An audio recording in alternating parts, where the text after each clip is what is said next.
Since joining GB News in December, I've interviewed thousands of people, but there's one interview in particular which remains in my mind and impacted me in a way I didn't quite expect.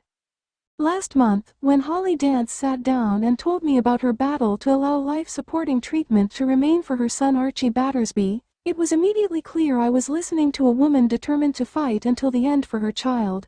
There's a very firm grip when he holds my hand, Holly told me as she described visiting her beautiful boy in hospital. She also explained how wee Archie, who doctors say will never recover, showed a reaction when friends and family sat by his bed. He knows we are there. I am convinced his condition is fully reversible, Holly defiantly told me and my co-presenter Isabel Webster.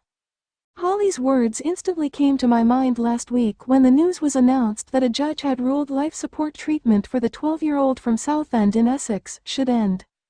Due to the circus that is this current prime ministerial race, it barely made a few lines in the newspapers. But for Holly and her family, I know the ruling, although perhaps not wholly unexpected, will be a crushing blow. Archie would want to keep us fighting, and we will keep on fighting, Holly later said when asked for her reaction to the verdict which the family planned to appeal. Holly's courage in dealing with this awful situation is truly inspiring. Having spent time with her, I know she wouldn't want to be called brave.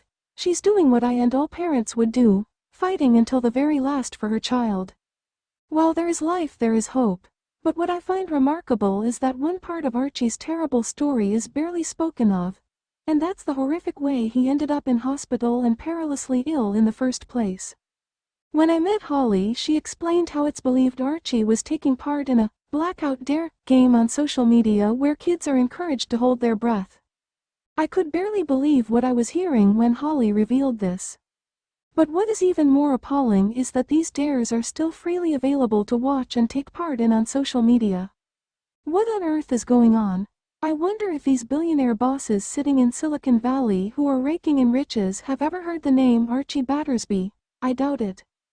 Do they care about the pain and anguish felt by Holly and all the other families whose children have been taken down a dark path thanks to the internet? I sincerely hope they do, and that they do something, anything, to remove some of the evils lurking online. At least then a tiny chink of light will emerge from Archie's heartbreaking story.